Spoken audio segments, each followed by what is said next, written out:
Number 85 سے ہمارا یہ بی پارٹ ہے۔ 85 سے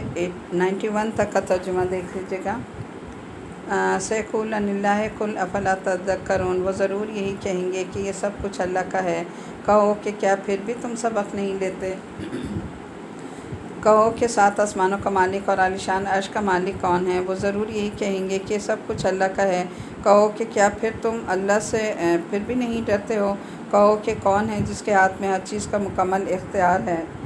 اور وہ جو پناہ دیتا ہے اور اس کے مقابلے میں کوئی کسی کو پناہ نہیں دے سکتا، بتاؤ اگر تم جانتے ہو۔ وہ ضرور یہی کہیں گے کہ سارا اختیار اللہ کا ہے، کہو کہ پھر کہاں سے تم کوئی جادو چل جاتا ہے؟ نہیں، یہ افسانے نہیں بلکہ ہم نے انہیں حق بات پہنچائی ہے، اور یہ لوگ یقیناً جھوٹے ہیں۔ نہ تو اللہ نے کوئی بیٹا بنایا ہے اور نہ اس کے ساتھ کوئی اور خدا ہے، اگر ایسا ہوتا تو ہر خدا اپنی مخلوق کو لے کر الگ ہو جاتا اور پھر وہ ایک دوسرے پر چڑھائی کر دیتے۔ پاک ہے اللہ ان تمام باتوں سے جو یہ لوگ بناتے ہیں۔ آیت نمبر 92 سے 99 تک دیکھیں۔ وہ اللہ جسے تمام چھپی اور کھلی باتوں کا اختیار ہے، لہٰذا وہ ان کے شرک سے بہت بلند و بالا ہے۔ اے پیغمبر صلی اللہ علیہ وسلم، دعا کرو کہ میرے پروردگار جس عذاب کی دھمکی ان کافروں کو دی جا رہی ہے، اگر آپ اسے میری آنکھوں کے سامنے لے آئیں تو اے میرے پروردگار مجھے ان ظالموں کے ساتھ شامل نہ کیجیے گا۔ آیت نمبر دیکھیں 94 سے دیکھتے ہیں۔ ادفع بالتی ہی احسن السیئۃ نحن اعلم بما یصفون وقل رب اعوذ بک من ھمزات الشیاطین واعوذ بک رب ان یحضرون حتی اذا جاء احدهم الموت قال رب ارجعون۔ اور یقین جانو کہ ہم جس چیز کی انہیں دھمکی دے رہے ہیں اسے تمہاری آنکھوں کے سامنے لانے پر قادر ہیں، لیکن جب تک وہ وقت نہ آئے تم برائی کو ختم نہیں کر سکتے، لہٰذا برائی کو ایسے طریقے سے دور کرو جو بہترین ہو۔ جو باتیں یہ لوگ بناتے ہیں ہم انہیں خوب جانتے ہیں۔ 96 میں دیکھیں کہ یعنی ان کی بےہودگیوں کا اور ان کی طرف سے جو تکلیفیں پہنچ رہی ہیں ان کا جواب حتی الامکان نرمی، خوش اخلاقی اور احسان سے دیے جائیے۔ اب دیکھیں کہ نبی کریم صلی اللہ علیہ وسلم کو بتایا جا رہا ہے کہ یہ جو تمہیں تکلیفیں پہنچا رہے ہیں، زیادتیاں کر رہے ہیں، تمہیں ستا رہے ہیں، لیکن پھر بھی طریقہ کیا بتایا ان سے نمٹنے کا، کہ ان سے طریقہ یہ ہے کہ ان کے حتی الامکان نرمی سے، پھر بھی ان سے نرمی سے اور اخلاق سے بات کرو اور ان کے اوپر احسان کیے جاؤ۔ تو ظاہر ہے حضور صلی اللہ علیہ وسلم کے ذریعے ہمیں بھی اسی کا سبق ملتا ہے، ہمارے لیے بھی اس میں یہ سبق ہے کہ اگر ہم بھی کوئی کام کر رہے ہیں یا خاص طور پہ دین کا کام کر رہے ہیں تو ظاہر ہے اس میں دشمنیاں ہوتی ہیں، لوگ دشمن بن جاتے ہیں، کوئی بات سننے پہ تیار نہیں ہوتے، تو ہمیں کسی کی باتوں کا نہ جواب دینا ہے، نہ کسی سے لڑنا جھگڑنا ہے، بلکہ کیا کرنا ہے، اپنا لہجہ، اپنا اخلاق پھر بھی وہی نرم رکھنا ہے، کسی کے ساتھ کوئی ہم نے سخت کلامی نہیں کرنی، اور اپنی خوش اخلاقی جو ہے وہ قائم رکھنی ہے اور احسان کا رویہ کرنا ہے۔ اور کیا بتایا کہ اور دعا کرو کہ میرے پروردگار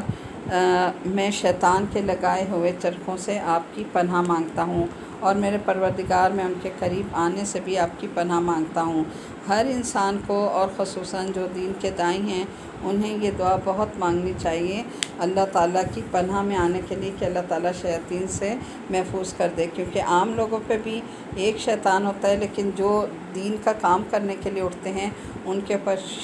شیاطین کا پورا گروہ یا جماعت جو ہے وہ سوار ہو جاتی ہے، اور وہ اس کو کام کرنے سے روکنے کے لیے پورے روڑے اٹکاتے ہیں۔ تو اس لیے یہ بہت خوبصورت دعا ہے، ضرور پڑھا کریں۔ رب اعوذ بک من ھمزات الشیاطین واعوذ بک رب ان یحضرون، یعنی میں اللہ کی پناہ چاہتی ہوں کہ شیطان میرے قریب بھی آئیں، یعنی وہ مجھ سے دور رہیں، میرے قریب بھی نہ آنے پائیں، یہاں تک کہ جب ان میں سے کسی کی موت آ کھڑی ہوگی تو وہ کہے گا میرے پروردگار مجھے واپس بھیج دیں۔ آیت نمبر 100 سے 105 تک دیکھ لیجیے گا۔ تاکہ جس دنیا کو میں چھوڑ آیا ہوں اس میں جا کر نیک عمل کروں، ہرگز نہیں، یہ تو ایک ہی بات ہی ہے جو وہ زبان سے کہہ رہا ہے، اور ان مرنے والوں کے سامنے عالم برزخ کی آڑ ہے جو اس وقت تک قائم رہے گی جب تک ان کو دوبارہ دوبارہ زندہ کر کے کھڑا کر دیا جائے۔ یہ دیکھیں آیت نمبر 100 میں جو ہے اس کی تفسیر یہ ہے کہ مرنے کے بعد سے قیامت تک مردہ یعنی جو انسان مر جاتا ہے نا، اب وہ قیامت تک جس حال میں رہتا ہے، اپنی قبر کی زندگی جو گزارتا ہے، اس کو عالم برزخ کہا جاتا ہے۔ اور اس آیت کا مطلب یہی ہے کہ مرنے کے بعد تمہارا دنیا میں واپس جانا جو ہے وہ ناممکن ہے، کیونکہ تمہارے سامنے عالم برزخ ہے جو قیامت تک باقی رہے گا۔ ٹھیک ہے، تو ایک یہ عالم ہے جو ہم زندگی گزار رہے ہیں، زندگی کی حالت میں مرنے کے بعد جو عالم ہوگا اس کو عالم برزخ کہتے ہیں، اور اس کے بعد جو فیصلے کر دیے جائیں گے وہ پھر ہمارا کیا ہوگا، آخرت ہوگی، جس میں سارے فیصلے سنا کے معاملہ ایک طرف کر دیا جائے گا۔ آیت نمبر 101 سے دیکھیں، پھر جب سور پھونکا جائے گا تو نہ ان کے درمیان رشتے ناطے باقی رہیں گے اور نہ ہی کوئی کسی کو پوچھے گا۔ یعنی جب سور پھونکا جائے گا تو ایسا نفسا نفسی کا عالم ہوگا کہ کوئی رشتہ دار آپس میں کسی کو نہیں پہچانے گا، نہ کوئی کسی کو دیکھے گا، نہ کوئی کسی سے بات کرے گا، اور ہر ایک جو ہے وہ ایک دوسرے کے لیے اجنبی ہو جائے گا۔ اس وقت جن کے پلڑے بھاری ہوں گے، آیت نمبر 103 دیکھیں، فمن ثقلت موازینہ فاولئک هم المفلحون ومن خفت موازینہ فاولئک الذین خسروا انفسهم فی جہنم خالدون تفلح وجوہہم النار وہم فیہا کالحون۔ اور جن کے پلڑے ہلکے ہوں گے تو یہ وہ لوگ ہوں گے کہ جنہوں نے اپنے لیے گھاٹے کا سودا کیا تھا، وہ دوزخ میں ہمیشہ ہمیشہ رہیں گے۔ آگ ان کے چہروں کو جھلس ڈالے گی اور اس میں ان کی صورتیں بگڑ جائیں گی۔ ان سے کہا جائے گا کہ کیا میری آیتیں تمہیں پڑھ کر سنائی جاتی تھیں؟ تو وہ کہیں اور تم ان کو جھٹلا دیا کرتے تھے۔ اب دیکھیں جہنم والے جب جہنم میں پہنچ جائیں گے اور ان سے پوچھا جائے گا کہ تم کیا کرتے تھے، تو ان کا قصور کیا ہوگا کہ جو آیتیں ان کے سامنے پڑھی جاتی تھیں، یعنی جو قرآن کا علم ان کے سامنے رکھا گیا، انہوں نے اس کو مانا نہیں، یعنی اس پر عمل نہیں کیا۔ اگر تھوڑا بہت عربی میں پڑھا بھی تو الٹا سیدھا پڑھ کر رکھ دیا، لیکن اس پر کوئی عمل نہیں کیا، تو ایسے لوگ پھر کہاں جائیں گے؟ جہنم میں جائیں گے، اور ان کو وجہ یہی بتائی جائے گی کیونکہ وہ ہماری آیات کو جھٹلاتے تھے۔ آیت نمبر 106 سے 112 تک دیکھیں، قالوا ربنا غلبت علینا شقوتنا وکنا قوما ضالین۔ وہ کہیں گے ہمارے پروردگار، ہم پر کمبختی چھا گئی تھی اور ہم لوگ گمراہ لوگ تھے۔ ہمارے پروردگار ہمیں یہاں سے ربنا اخرجنا منها فإن عدنا فإنا ظالمون قال اخسئوا فيها ولا تكلمون۔ اور وہ کیا کہیں گے کہ اے ہمارے پروردگار، ہمیں یہاں سے نکال دیجئے، پھر اگر ہم دوبارہ وہی کام کریں تو بے شک ہم ظالم ہوں گے۔ اللہ فرمائے گا اسی جہنم میں ذلیل ہو کر پڑے رہو، مجھ سے بات بھی نہ کرو۔ میرے بندوں میں سے ایک جماعت یہ دعا کرتی تھی کہ اے ہمارے پروردگار، یہ دعا دیکھ لیجیے گا، ربنا آمنا فاغفر لنا وارحمنا وانت خیر الراحمین۔ میرے بندوں کی ایک جماعت تھی جو یہ دعا کرتی تھی کہ اے ہمارے پروردگار، ہم ایمان لے آئے ہیں، پس ہمیں بخش دیجئے اور ہم پر رحم فرمائیے، اور آپ سب رحم کرنے والوں سے بڑھ کر رحم کرنے والے ہیں۔ یہ دعا بھی آج کل بہت زیادہ پڑھا کریں، اللہ تعالیٰ اپنا رحم ہم سب پر فرمائے۔ ربنا آمنا فاغفر لنا وارحمنا وانت خیر الراحمین۔ تو تم نے ان لوگوں کا مذاق بنایا تھا یہاں تک کہ انہی کے ساتھ چھیڑ چھاڑ نے تمہیں ہماری یاد سے غافل کر دیا تھا، اور تم ان کی ہنسی اڑاتے رہے۔ انہوں نے جس طرح صبر سے کام لیا تھا، آج میں نے انہیں اس کا یہ بدلہ دیا ہے کہ انہوں نے اپنی مراد پا لی ہے۔ پھر اللہ ان دوستیوں سے فرمائے گا کہ تم زمین میں کتنے سال زندہ رہے۔ اب یہ والی جو آیات ہے نا 110 سے لے کے 112 تک، یہ جو دین کے دائیں ہیں ان کے لیے بڑی تقویت والی آیت ہے، بہت ان کو اس آیت سے ایک سکون اور ایک صبر آتا ہے نا، کہ اللہ تعالیٰ دیکھیں یہاں ان لوگوں کو کہہ رہے ہیں کہ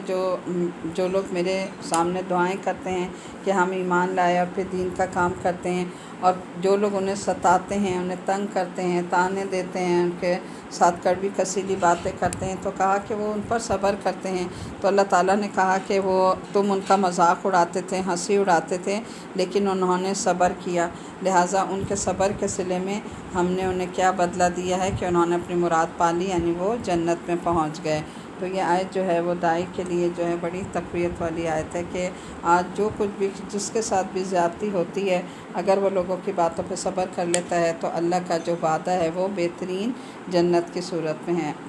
آگے دیکھیے آیت نمبر 113 سے 118، وہ کہیں گے کہ ہم ایک دن یا ایک دن سے بھی کم رہے ہیں، ہمیں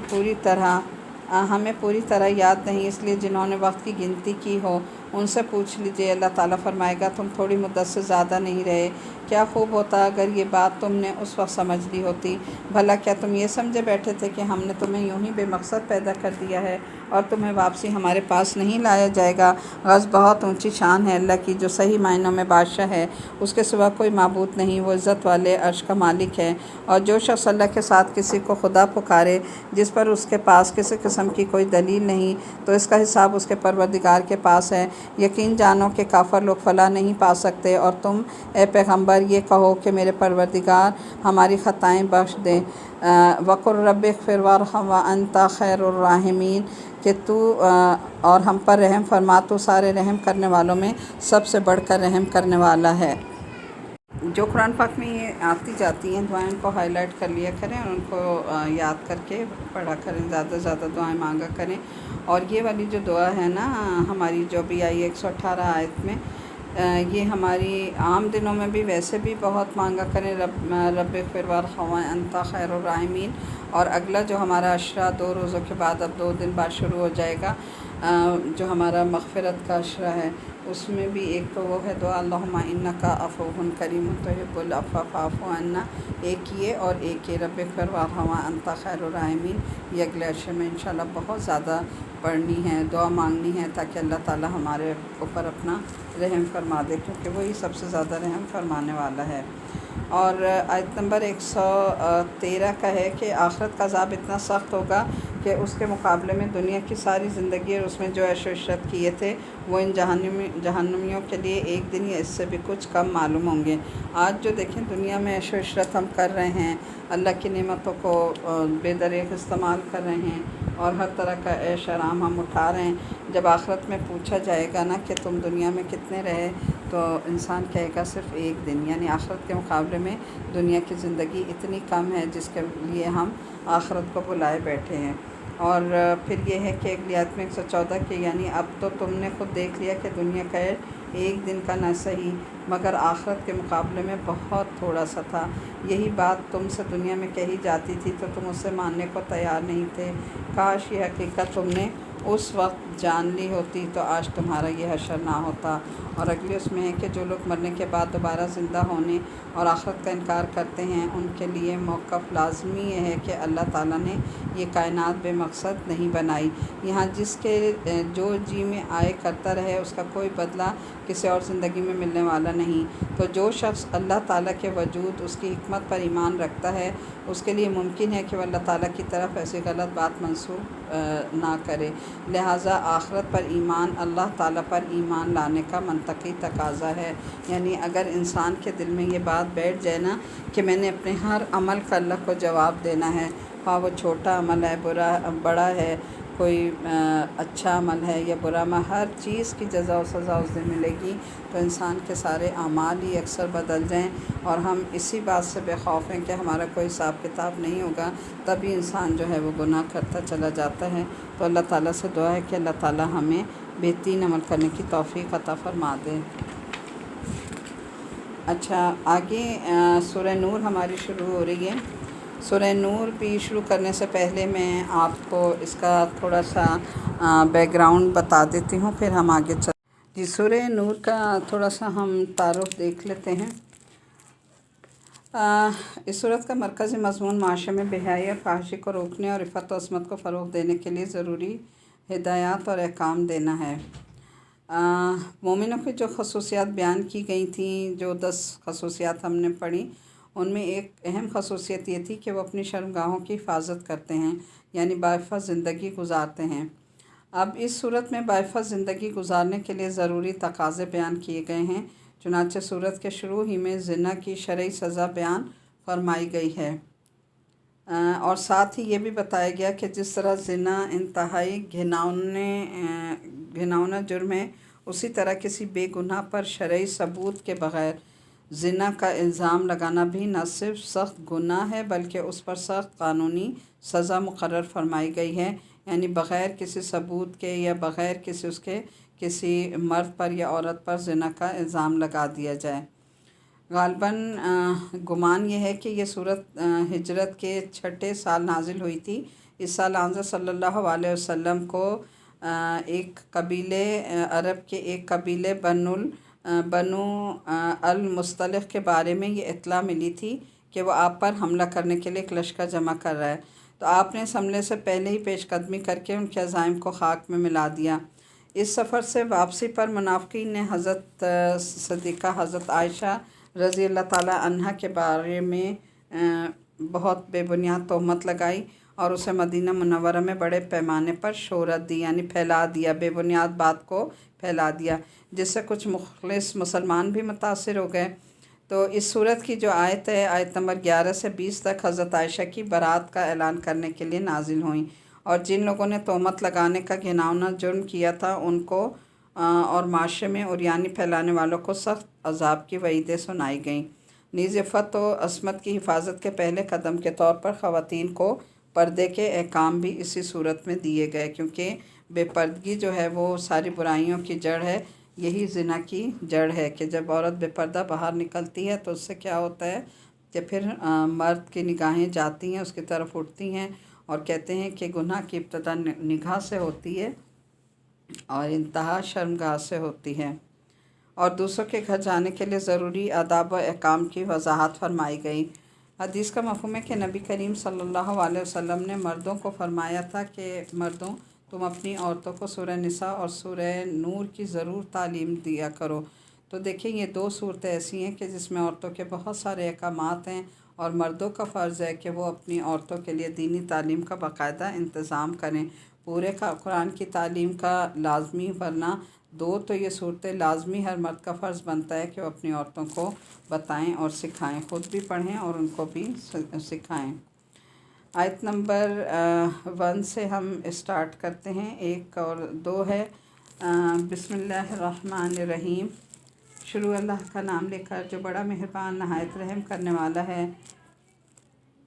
سورۃ انزلناها وفرضناها وانزلنا فيها آیات بینات لعلکم تذکرون۔ الزانیۃ والزانی فاجلدوا کل واحد منہما 100 جلدہ ولا تأخذکم بہما رأفۃ فی دین اللہ ان کنتم تؤمنون باللہ والیوم الآخر ولیشہد عذابہما طائفۃ من المؤمنین۔ صدق اللہ۔ یہ ایک صورت ہے، شروع اللہ کا نام لے کر جو بڑا مہربان نہایت رحم کرنے والا ہے۔ یہ ایک صورت ہے جو ہم نے نازل کی ہے اور جس کے احکام کو ہم نے فرض کیا ہے، اور اس میں کھلی کھلی آیتیں نازل کی ہیں تاکہ تم نصیحت حاصل کرو۔ زنا کرنے والی عورت اور زنا کرنے والے مرد دونوں کو 100 کوڑے مارو، اور اگر تم اللہ اور یوم آخرت پر ایمان رکھتے ہو تو اللہ کے دین کے معاملے میں ان پر ترس کھانے کا کوئی جذبہ تم پر غالب نہ آئے، اور یہ بھی چاہیے کہ مومنوں کا ایک مجمع ان کی سزا کو کھلی آنکھوں سے دیکھے۔